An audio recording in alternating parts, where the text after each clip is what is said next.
Maths 2 exercise 3.3 maths 2 का exercise 3.2 का first last सम बाकी है। वो थोड़ा लेंदी है, वो कराती हूँ मैं बाद में। अभी अगर वो कराऊंगी तो पूरा पीरियड जाएगा और कंफ्यूज हो जाओगे थोड़ा।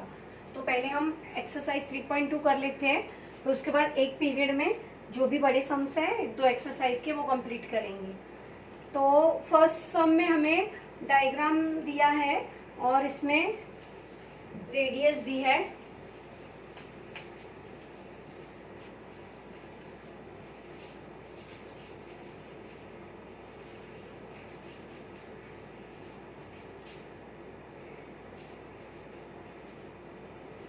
ये सी सेंटर दिया है, डी, ये ईसी रेडियस दी है, डीसी रेडियस दी है, एफसी रेडियस दी है और यहाँ पर पॉइंट जी दिया है।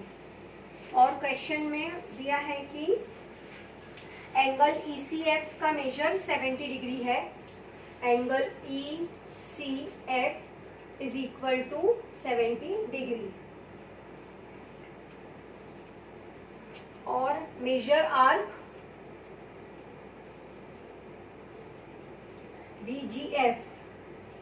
डीजीएफ इसका मेजर दिया है 200 डिग्री। तो हमें आर्क डीई और आर्क डीईएफ का मेजर फाइंड करना है। देखो अभी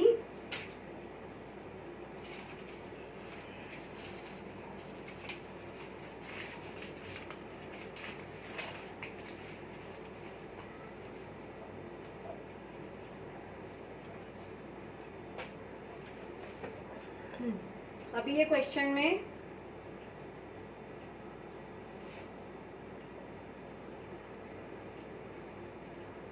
ईसीएफ दिया है।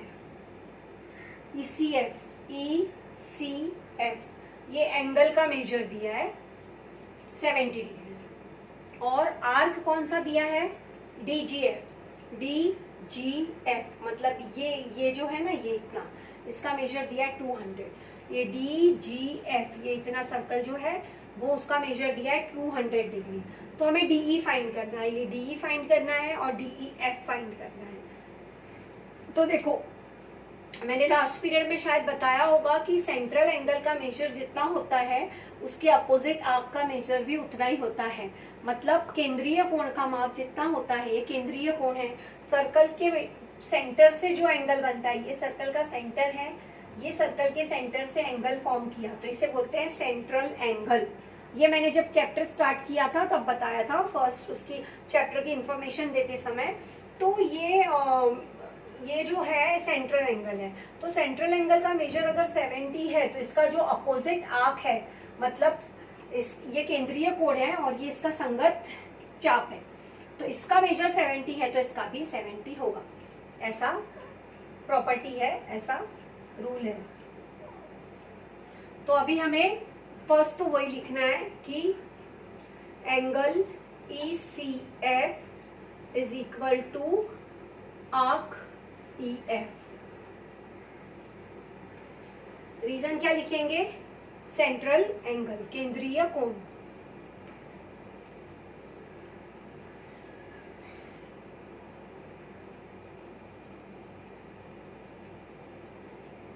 केंद्रीय कोण।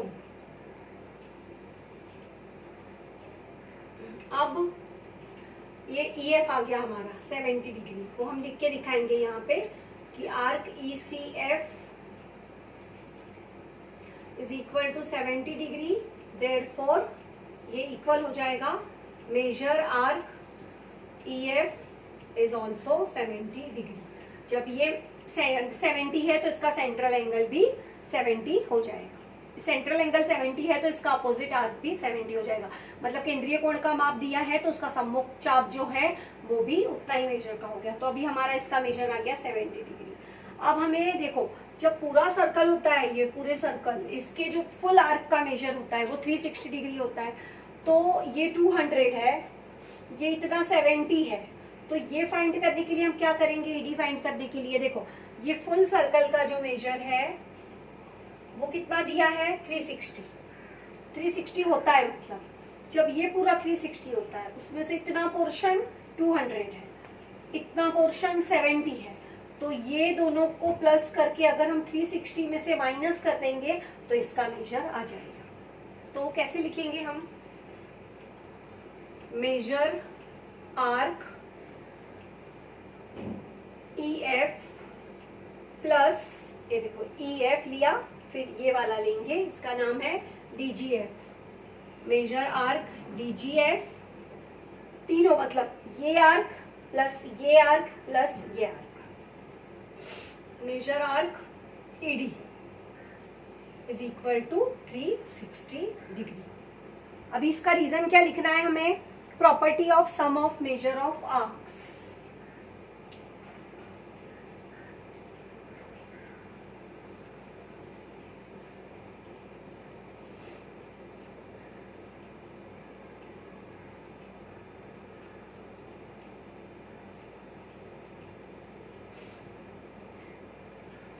मतलब चापों के योगफल का गुणधर्म, चापों के मापों के योगफल का गुणधर्म।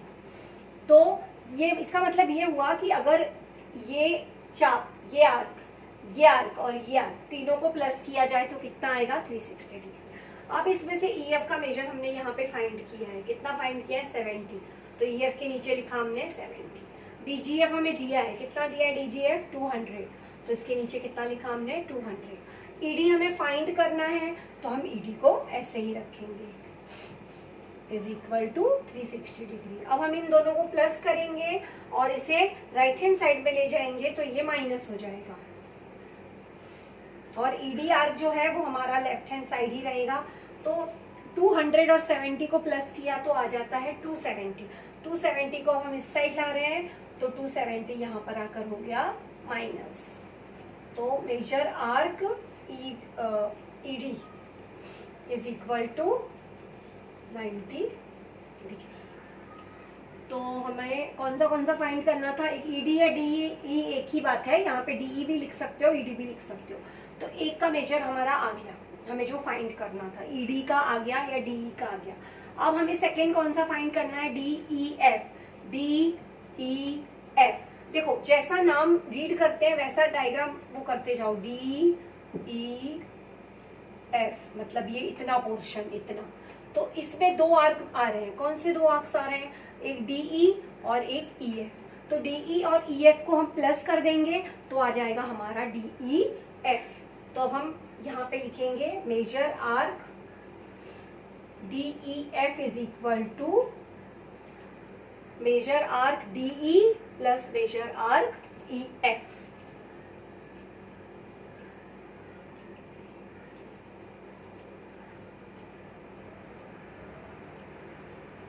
तो अब DE कितना है, हमें DE हमने यहाँ पे फाइंड किया है 90 डिग्री, और EF कितना है, EF है 70 degree.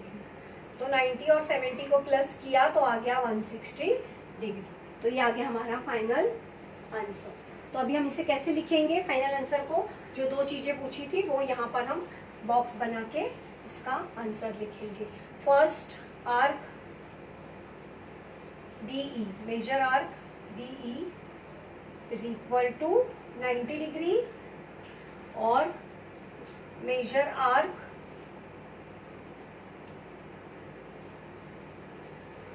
DEF is equal to 160 degree. यहाँ पे माप चाप DE, यहाँ पर भी माप चाप DEF बराबर 160 डिग्री।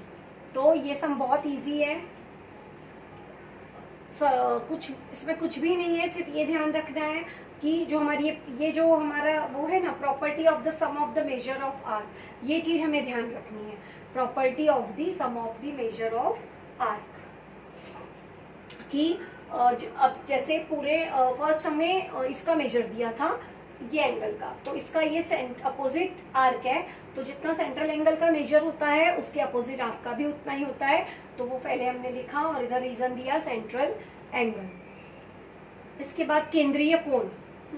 इसके बाद हमने क्या किया, हमने ये आर्क का मेजर हमें दिया है 200, इसका हमने फाइंड किया 70 और हमें पता है कि पूरा होता है 360। तो हमने क्या किया, ये आर्क प्लस ये आर्क प्लस ये आर्क बराबर कितना ले लिया, 360। अभी इसमें से हमें जिसका जिसका मेजर दिया था हमने लिखा, जिसका फाइंड करना है उसको ऐसे ही रखा और इन दोनों को प्लस करके 360 में से माइनस कर दिया। तो हमारे मेजर आर्क ईडी का मेजर आ गया 90 डिग्री। अभी ये 90 आ गया। अभी हमें सेकेंड क्या फाइंड करना है, हमें फाइंड करना है आर्क डी ई एफ। तो हम डायग्राम में देखेंगे कि डी ई एफ कैसा बन रहा है हमारा, डी ई एफ। तो डी ई एफ में कौन से आर्क आ रहे हैं, एक आर्क आ रहा है डी ई और एक आर्क आ रहा है ई एफ। तो हमने डी ई और ई एफ को प्लस कर दिया, तो 90 प्लस 70 किया तो इसका आंसर आ गया हमारा 160। अभी हम इसका सेकेंड सम सॉल्व करेंगे।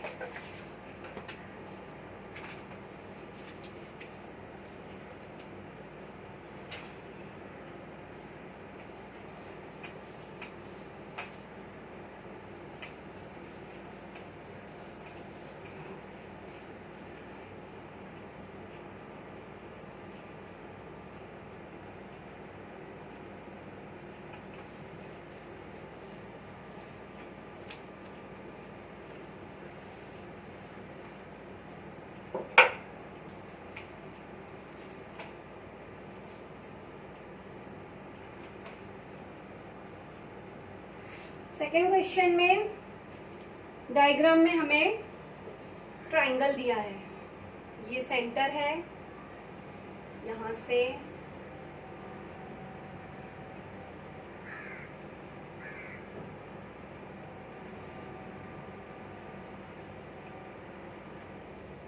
ये ट्राइंगल दिया है, नाम दिया है Q R S, Q R S,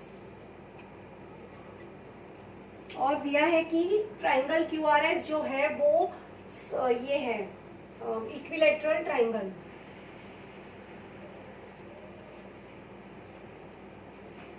मतलब इक्विलेटरल मतलब समबाहु त्रिभुज।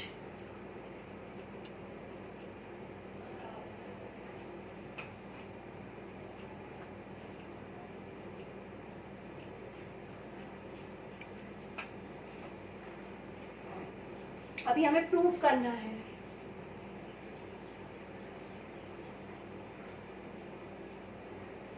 First arc R S congruent arc Q S congruent arc Q R, और सेकेंड में हमें प्रूव करना है कि arc Q R S is equal to 240 degree.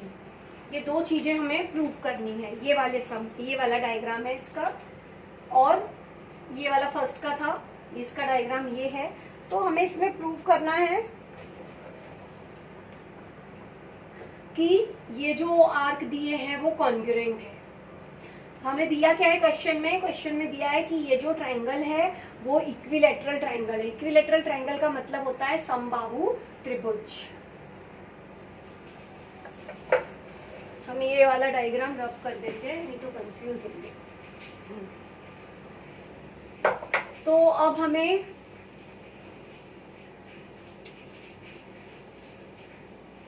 Equilateral triangle दिया है, इसका मतलब ये हुआ कि Q R is equal to Q S is equal to R S. तीनों जो साइड्स हैं वो इक्वल होती है। इक्विलेटरल ट्राइंगल का यही वो होता है, फीचर होता है कि इसके तीनों साइड्स जो होती हैं वो इक्वल होती है और इसका हर एंगल का मेजर 60 डिग्री होता है, क्योंकि इक्वल होते हैं और टोटल 180 होता है, तो 60 60 60 और तीनों साइड्स कॉन्ग्रुएंट होती है। तो फर्स्ट हम वही लिखेंगे, first in triangle Q R S is an equilateral triangle. मतलब क्यू आर एस एक समबाहु त्रिभुज है। इसे गिवन मतलब दत्त दिया हुआ है ये क्वेश्चन में। Therefore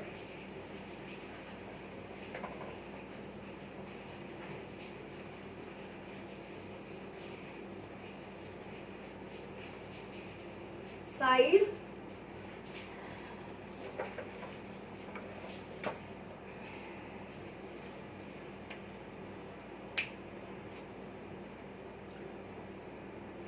QR congruent side RS congruent side QS, क्योंकि इक्विलैटरल ट्रायंगल की तीनों साइड्स इक्वल होती है, समबाहु त्रिभुज की तीनों भुजाएं सर्वांगसम होती हैं. All sides of equilateral triangles are congruent.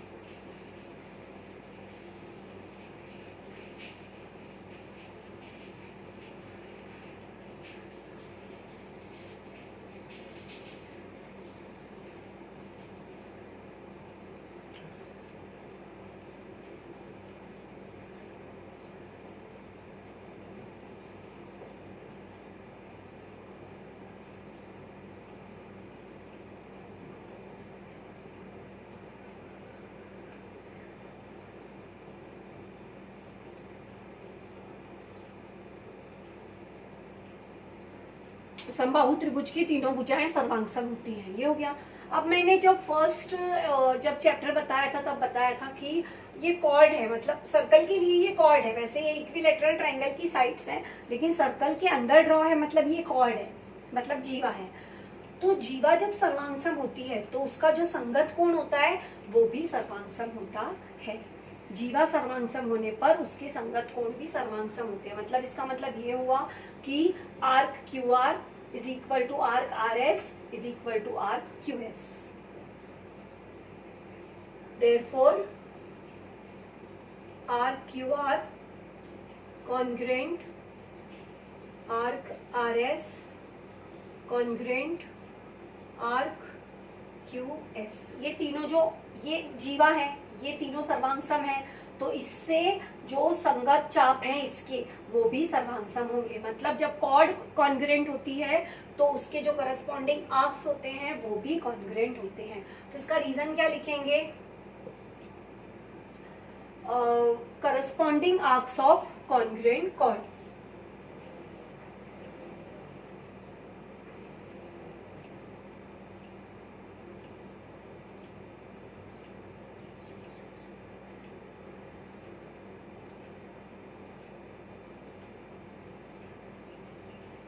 मतलब सर्वांगसम जीवाओं के संगत चाप, सर्वांगसम जीवाओं के संगत चाप.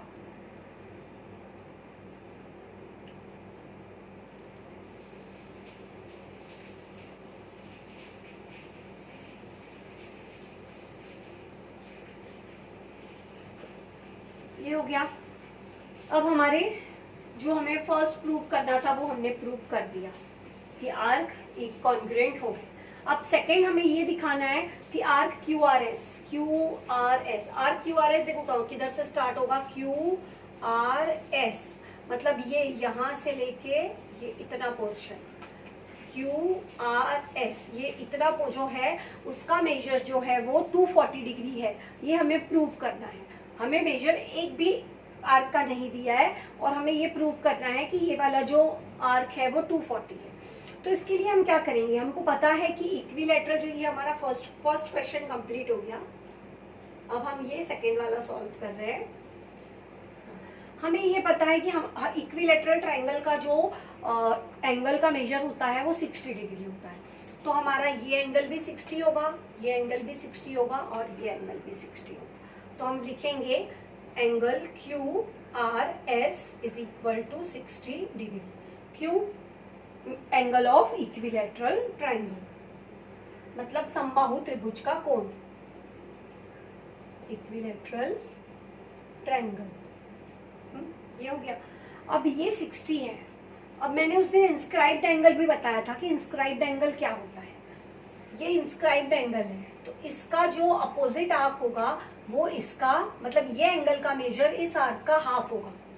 फर्स्ट जिस दिन चैप्टर स्टार्ट किया था वो वाला लेक्चर अगर सब नहीं समझ में आ रहा है, कोई प्रॉपर्टी नहीं समझ रही है, तो जिस दिन मैंने स्टार्ट किया था ये चैप्टर और फर्स्ट पीरियड जो था हमारा फर्स्ट लेक्चर इसका, तो वो ध्यान से फिर से देखो एक बार. वीडियो अभी तक है यूट्यूब पे, तो वो अच्छे से समझो, फिर तुम लोगों को ये समझ में आएगा। जब तक ये नहीं वो नहीं समझोगे तो ये समझ में नहीं आएगा। तो ये जैसे अभी ये सर्कल है, ये होता है इंस्क्राइब्ड एंगल। सर्कल में ये हो गया, कहीं पे भी सर्कल से टच करके जो एंगल बनता है वो होता है इंस्क्राइब्ड एंगल। और इंस्क्राइब्ड एंगल का मेजर जो होता है वो उसके ये जो अपोजिट आर्क है उसका हाफ होता है। जैसे सेंट्रल एंगल का मेजर सेम होता है, वैसे इंस्क्राइब्ड एंगल का मेजर हाफ होता है। ये चीज तुमको याद रखनी है। तो इसमें ये इंस्क्राइब्ड एंगल है QRS, कौन से आर्क का? आर्क QS का। तो इसका जो मेजर है वो इसका हाफ होगा। तो वही हम लिखेंगे, angle QRS is equal to half of measure RQS।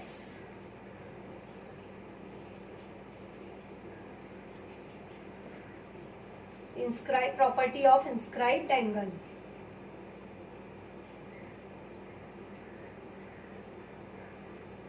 मतलब अंतरलिखित कोण का प्रमेय। अंतरलिखित कोण का प्रमेय, ये हो गया। अब QRS हमें पता है, QRS का मेजर कितना है? 60 डिग्री। तो यहाँ पे हमने 60 लिखा और मेजर आर्क QS लिया। QS हमें फाइंड करना है, तो QS को हमने ऐसे ही रखा। अब ये 1/2 जो है वो हम इस साइड लाएंगे, लेफ्ट साइड, तो ये हो जाएगा 2/1। तो मेजर आर्क QS जो है वो आ जाएगा 120 डिग्री।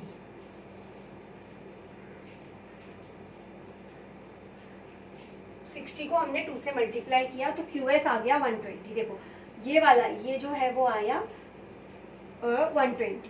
अगर अब हमें ये फाइंड करना है QRS, तो हम 360 में से ये 120 को माइनस कर देंगे, तो QRS का मेजर हमें पता चल जाएगा। तो अभी मैं ये फर्स्ट सम रब कर रही हूँ और इसके आगे का यहाँ पे कंटिन्यू करती हूँ।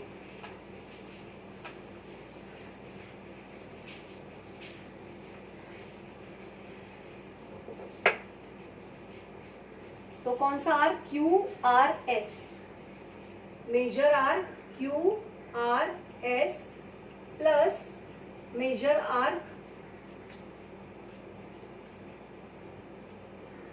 QRS और QS, ये पूरा फुल सर्कल कितना होता है? 360 डिग्री।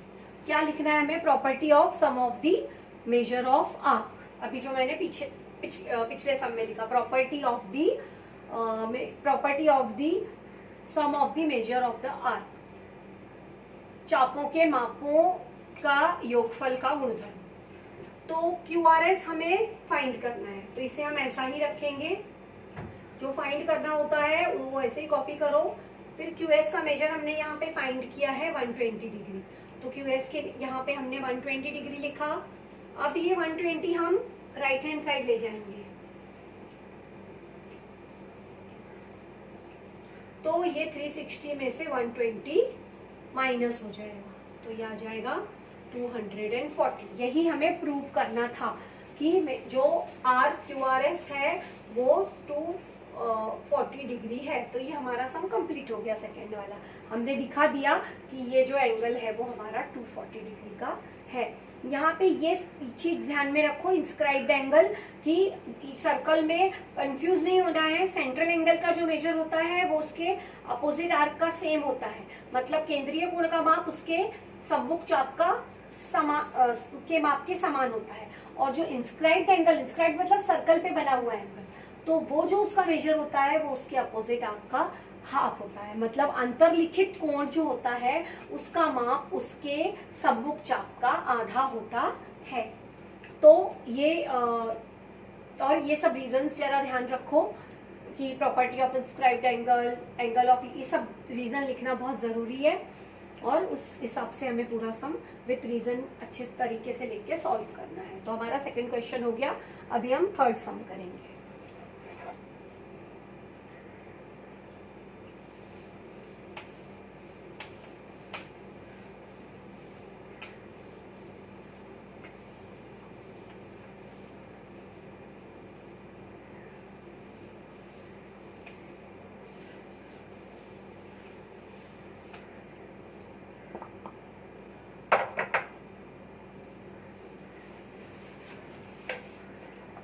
अब थर्ड सम में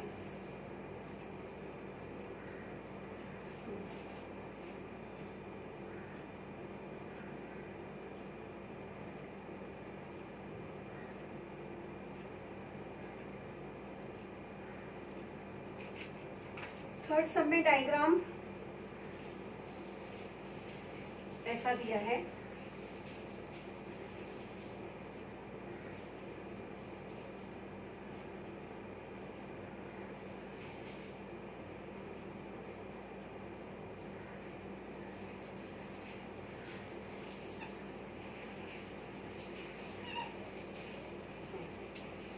ये ए C D B.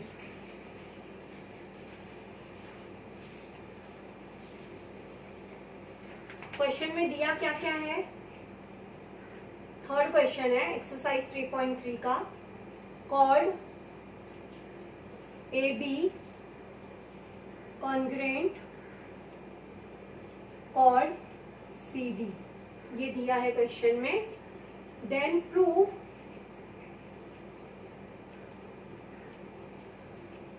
Arc A C congruent arc B D.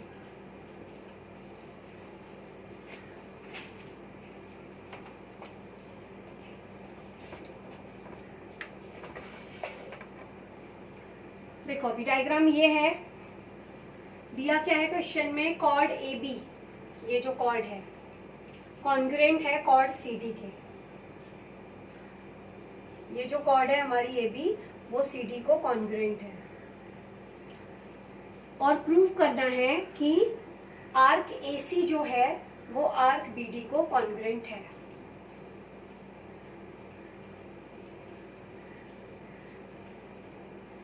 First, chord A B congruent chord C D given. मतलब ये दिया हुआ है हमें क्वेश्चन में कि जीवा ए बी और जीवा सी डी जो है वो सर्वांगसम है। तो अभी हमने लास्ट सम में किया कि जब दो जीवा सर्वांगसम होती है तो उनके जो संगत चाप होते हैं वो भी सर्वांगसम होते हैं। मतलब जब two chords congruent होती है, if two chords are congruent then their corresponding arcs are also congruent। तो ये AB है तो इसका corresponding arc कौन सा है? chord AB का AB, ACB, और DC का corresponding arc कौन सा है? DBC। तो ये जो दो आर्क हैं वो congruent होंगे। तो देखो AB का corresponding arc है ACB, तो arc A C B congruent arc ये वाला डी बी सी। इसका रीजन क्या दोगे? जो लास्ट सम में दिया ना कि corresponding arc of congruent chords, corresponding arcs of congruent chords are also congruent, ऐसा भी लिख सकते हो, are congruent।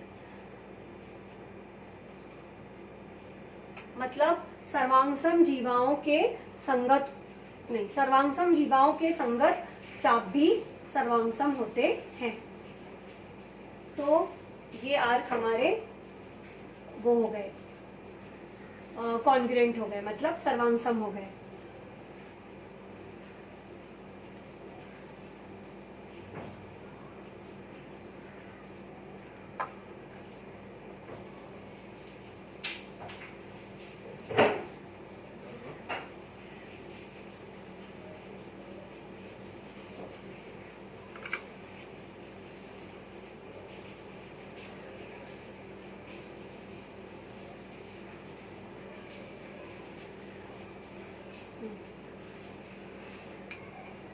तो आर्क एसीबी और डीबीसी कॉन्ग्रुएंट हो गए। कौन सा आर्क?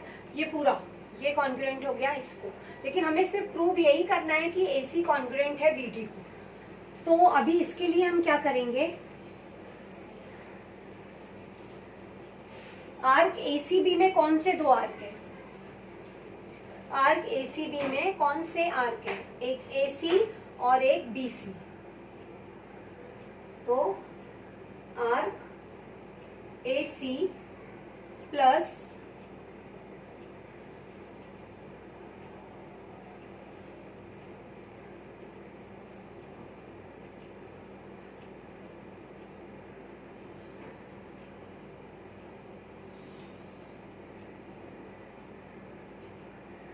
एसीबी, एसीबी जो है एसीबी में एक एसी है और एक बीसी है, एसी प्लस बीसी एसीबी। और डीबीसी में कौन से आर्क हैं?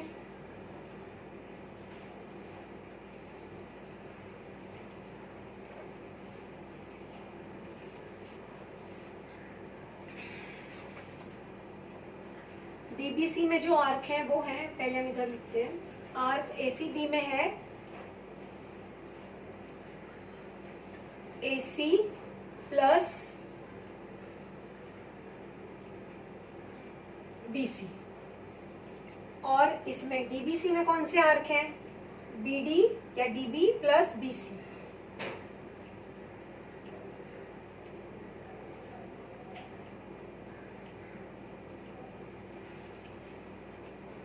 ये हुआ।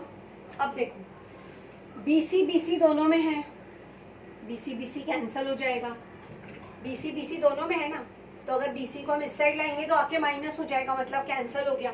तो हमारे पास बचेगा क्या? ये बीसी बीसी सपोज कैंसल हो गया, तो हमारे पास बचा measure arc AC is equal to measure arc BC, sorry BD, ये तो कैंसल हो गया ना बीसी, बीडी या डीबी।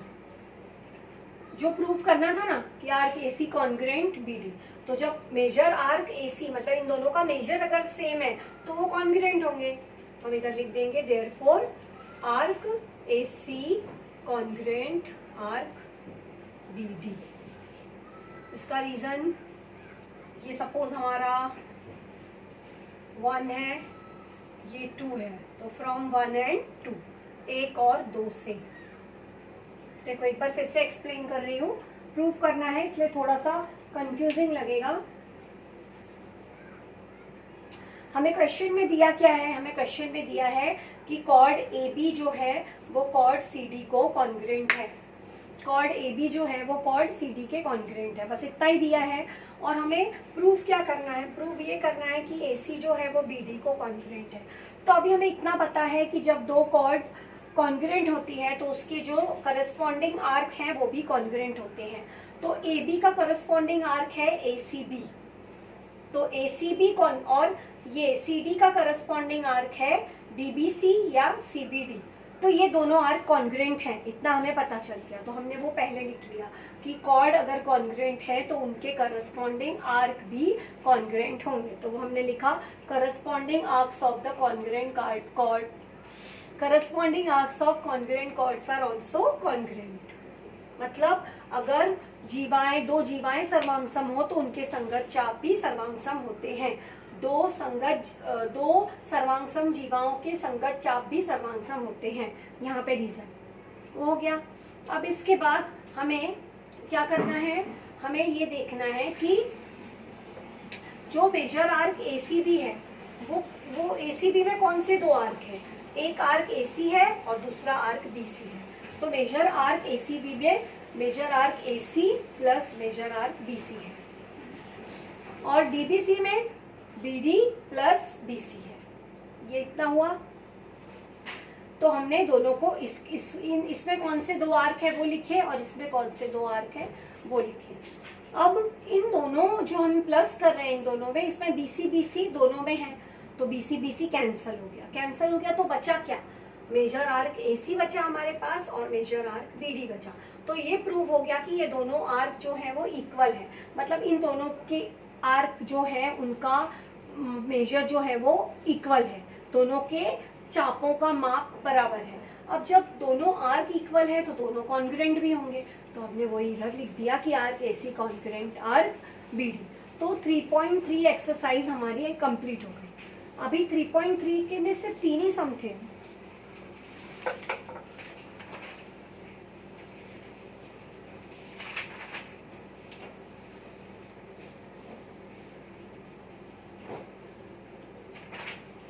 तीन ही सम है इसमें। अभी नेक्स्ट एक्सरसाइज हम नेक्स्ट पीरियड में करेंगे।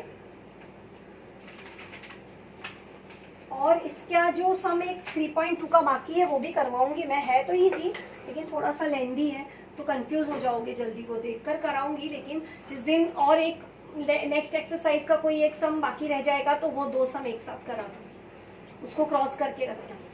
तो 3.3 बहुत इजी एक्सरसाइज है। इसमें हमें सिर्फ कितनी चीजें ध्यान में रखनी है, 3.3 एक्सरसाइज करते समय हमें सिर्फ ये चीज याद रखनी है कि अगर एक सर्कल दिया है तो वो सर्कल में अगर सेंट्रल एंगल का मेजर दिया हो तो उसके अपोजिट एंगल का मेजर भी उतना ही होता है। मतलब केंद्रीय कोण का माप जितना होता है उसके सम्मुख चाप का माप भी उतना ही होता है। ये एक चीज हो गई हमारी। अब दूसरी, इसे बोलते हैं इंस्क्राइब्ड एंगल। जो सर्कल पे टच करके, सर्कल को टच करके जो एंगल बनाते हैं वो इंस्क्राइब्ड होता है। इसको सेंट्रल एंगल क्यों बोलते हैं? क्योंकि ये सेंटर पे बना होता है, केंद्र पे बना होता है, इसलिए केंद्रीय कोण। ये एंगल में सर्कल में इंस्क्राइब्ड होता है, इसलिए इसे इंस्क्राइब्ड एंगल मतलब अंतर्लिखित कोण। तो ये जो अंतर्लिखित कोण होता है, इंस्क्राइब्ड एंगल होता है, इसका मेजर जो होता है वो इस एंगल, इस जो आर्क है, ये जो चाप है, इसका हाफ होता है। ये याद रखना है। दूसरी चीज, तीसरी चीज ये याद रखनी है कि सर्कल जो होता है, सर्कल में अगर ये कॉर्ड दी है और एक ये कॉर्ड दी है, सपोज ये कॉर्ड ए बी है और ये कॉर्ड सी डी है, तो मैं अगर बोल रही हूँ कि मेरी ये 2 कॉर्ड कॉन्ग्रुएंट हैं, सर्वांगसम है, 2 जीवा, तो इनके जो करस्पॉन्डिंग आर्क होंगे, ये संगत चाप, वो भी सर्वांगसम होंगे। मतलब जब 2 कॉर्ड कॉन्ग्रुएंट होती है तो उनके करस्पॉन्डिंग आर्क भी कॉन्ग्रुएंट होते हैं। बस ये 3-4 चीजें हमें ध्यान रखनी है, तो ये एक्सरसाइज हमारी कंप्लीट हो जाएगी। और एक चीज, जैसे अब ये सर्कल है, इसमें यहाँ पे ए बी सी डी ऐसा दिया है। मैं बोल रही हूँ कि मेरे ए बी का मेजर जो है वो 40 है और इसका मेजर जो है वो 60 है, तो बी सी डी फाइंड करो। ऐसा मैंने सपोज क्वेश्चन दिया है कि ए बी का मेजर 40 है, आर्क ए बी का, चाप ए बी का, और ए बी का मेजर 60 है, और तुम लोग बी सी डी फाइंड करो। तो तुम लोग क्या करोगे? तुमको पता है कि सर्कल का जो फुल आर्क होता है, पूरा सर्कल जो होता है वो 360 डिग्री का होता है। तो मतलब अगर हम ये A B plus B C plus C D plus A D सबको प्लस करेंगे तो कितना आएगा? 360 आएगा। तो अगर हमें बी सी डी निकालना है, ये इतना पोर्शन, तो हम क्या करेंगे? हम पहले लिखेंगे measure arc A B plus B C D plus A D is equal to 360 degree. Property of the sum of the measure of arc. इसमें हम ए बी के नीचे 40 लिख देंगे, ए डी के नीचे 60 लिख देंगे और बी सी डी को ऐसा ही रखेंगे और इज इक्वल टू 360। इन दोनों को प्लस करेंगे, 360 में से माइनस करेंगे, तो हमारे बी सी डी का मेजर आ जाएगा। तो किसी का भी आर्क का मेजर अगर फाइंड करना है तो उसके जो आर्क दिए हैं उनको प्लस करके 360 में से माइनस करेंगे, तो बचे हुए आर्क का मेजर आ जाएगा। तो अभी हमारा 3.3 कंप्लीट हुआ। अभी नेक्स्ट पीरियड में 3.4 कराऊंगी। और थोड़ा थोड़ा जब नया चैप्टर करते हो तो उसका पिछला थोड़ा सा रिवाइज किया करो तो समझ में आ जाएगा। जो नई एक्सरसाइज जो कराती हूँ तो उसके प्रीवियस एक्सरसाइज जो है उसको थोड़ा अच्छे से रिवाइज किया करो तो समझ में आएगा। तो अभी आज के लिए इतना हो गया। अभी नेक्स्ट पीरियड में 3.4 एक्सरसाइज।